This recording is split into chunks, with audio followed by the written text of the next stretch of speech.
تو لیو والوں کی پوزیشن ماشاءاللہ کافی بہتر ہے، لیکن پھر بھی میں کہوں گا کہ لیو والے لوگ بہت محتاط انداز میں کھیلنے کی ضرورت ہے، بالکل کھل کے نہیں کھیلنا، چونکہ معاملہ کافی، چونکہ کران آپ کے ذائچے میں 7ویں کا مالک زحل اور 5ویں کا مالک مشتری لگن سے چھٹے پڑے ہوئے ہیں، تو لہٰذا بہت محتاط رہنے کی ضرورت ہے،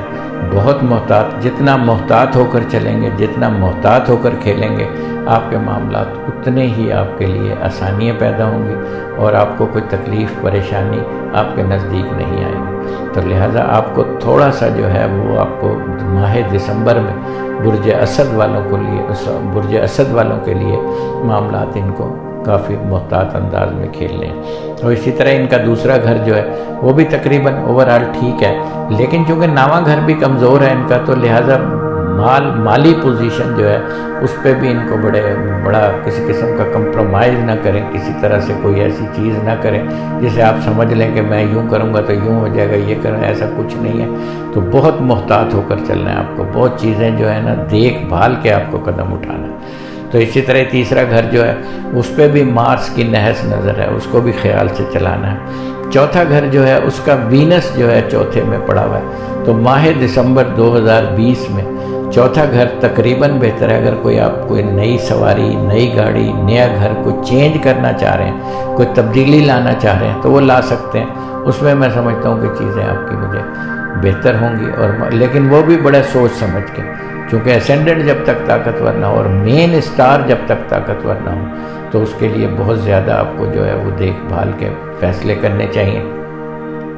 اسی طرح 5واں گھر جو ہے وہ بھی ویک، ویسے تو سن پڑا ہوا ہے 5ویں گھر میں، لیکن اس کا لارڈ کمزور ہو گیا، وہ بھی ویک ہے، پھر بھی 5ویں گھر کے حوالے سے معاملات بڑے دیکھ بھال کر سوچ سمجھ کے آپ کو فیصلہ کرنا ہے، کیونکہ 5ویں کا لارڈ جو ہے وہ چھٹے پڑا ہوا ہے، تو سن تو ہے لیکن سن بھی 15-16 دسمبر کے بعد وہ بھی چھٹے آ جائے گا، تب پھر معاملات اور زیادہ ٹف ہو جائیں گے۔ تو لہٰذا بہت محتاط، یعنی ماہ دسمبر برج اسد والوں کے لیے بہت محتاط ہو کر چلنے کی ضرورت ہے، اور چیزیں جو ہے وہ بہت دیکھ بھال کر آگے لے جانے کی ضرورت ہے۔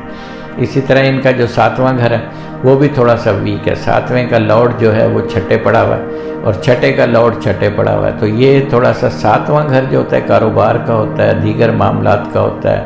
اور اپنا شراکتی کاروبار کا ہوتا ہے، میرج کے حوالے سے ہوتا ہے 7واں گھر۔ تو ان تمام چیزوں کو بڑی سوچ سمجھ کے، ناپ تول کے ان تمام چیزوں کو لے کے چلنے کی ضرورت ہوتی ہے۔ اگر آپ نے زبردستی کوئی عقل مندی دکھائی کہ میں یوں کروں گا تو یوں ہو جائے گا، لیکن وہ ایسا نہیں ہوگا، وہ رانگ ہو جائے گا، تو لہٰذا آپ کو بہت خیال رکھنے کی ضرورت ہے، بہت معاملات کو بہتر طور پر لے کے چلنے کی ضرورت ہے۔ اسی طرح 9واں گھر جو ہے وہ بھی کمزور ہے، ابھی تو ویک ہے، لیکن 25-26 دسمبر کے بعد جیسے ہی مارس اٹھ کر اوپر آئے گا تب 9واں گھر طاقتور ہو جائے گا۔ ابھی تو 9ویں کا لارڈ جو ہے وہ 8ویں پڑا ہوا ہے، یعنی کمزور، ڈیڈ ہوا ہوا ہے۔ 8واں گھر چونکہ ذائچے میں موت کی راشی ہوتی ہے، جو بھی سیارہ بیٹھ جائے وہ ڈیڈ ہو جاتا ہے، تو لہٰذا ویک ہے 8واں گھر، تو لہٰذا 23-24 دسمبر تک بہت محتاط ہو کر چلیں، چیزوں کو بہت سنبھال کر چلیں، کیونکہ معاملات خراب ہونے کا اندیشہ۔ اس کے بعد 9واں گھر جیسے طاقتور ہوتا ہے تو تب اس کو بھی، وہ بھی ظاہر ہے ڈگریاں بڑھتے بڑھتے بھی تھوڑا اس کا ٹائم لگ جائے گا، تو جنوری آ ہی جائے گا، تو مطلب ماہ دسمبر 2020 برج اسد والوں کے لیے وہ تھوڑا ویک ہے، کمزور ہے، تو لہٰذا بہت محتاط ہو کر چلنے کی ضرورت ہے، بہت چیزیں سنبھال کر چلنے کی ضرورت ہے۔ جو کوئی بیرون ملک کے لیے کوئی آپ کو کوئی ایسی آفر کرتا ہے، کوئی ایسا کوئی کہ جی یوں کریں گے، یوں ہو جائے گا، یہ ہوگا، تو ایسا کچھ نہیں ہونے والا۔ آپ کو بہت سکون سے دسمبر، آپ کو برج اسد والوں، دسمبر آپ کو بڑا سکون سے گزارنا ہے، بڑے آرام سے گزارنا ہے، کوئی رسک نہیں لینا چیزوں کو کوئی۔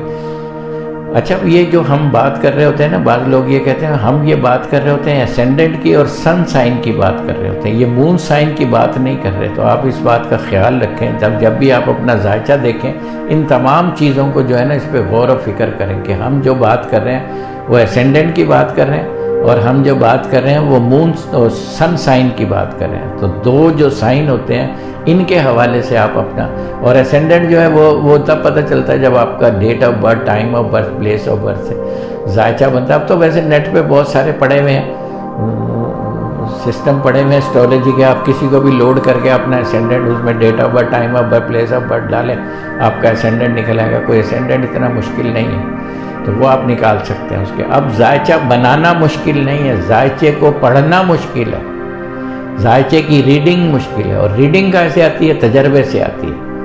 جب آپ جتنا آپ ذائچے بنائیں گے، جتنے ذائچے بنائیں گے، تو آپ کو پڑھنے سے آپ کو اس کا ریڈنگ کا ایکسپیرینس ہوگا۔ تو جب آپ کا ایکسپیرینس ہوگا، آپ بات بولیں گے، کہیں گے، تو پھر آپ کا کانفیڈنس بڑھے گا۔ تو اسی طرح یہ اصل چیز ذائچہ بنانا نہیں ہے۔ اب بنانا، ہمارے زمانے میں بنانا بھی فن ہوتا تھا، اب بنانا کوئی فن نہیں ہے۔ ہمارے والد مجھے 30 تک ٹیبل یاد کراتے تھے، پھر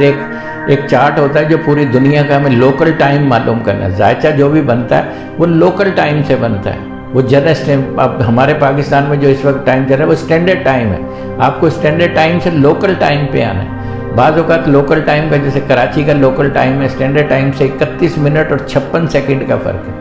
تو اسی طرح آپ کو لوکل ٹائم پہ آنا ہوتا ہے۔ اب تو خیر وہ سب چیزیں بنی بنائی آ رہی ہیں، کوئی اس میں کوئی ضرورت نہیں ہوتی۔ تو اصل چیز جو ہوتی ہے، وہ ذائچہ جو بنتا ہے وہ لوکل ٹائم سے بنتا ہے۔ تو برج اسد والوں کے لیے معاملات تھوڑے سے کمزور ہیں، تو ماہ دسمبر 2020 بہت سنبھل کر چلنا ہے۔ ان کا لکی نمبر 651 ہے، 156 بھی استعمال کر سکتے ہیں، اور لکی ڈے جو ہے ان کا اتوار ہے، بدھ ہے اور منگل ہے،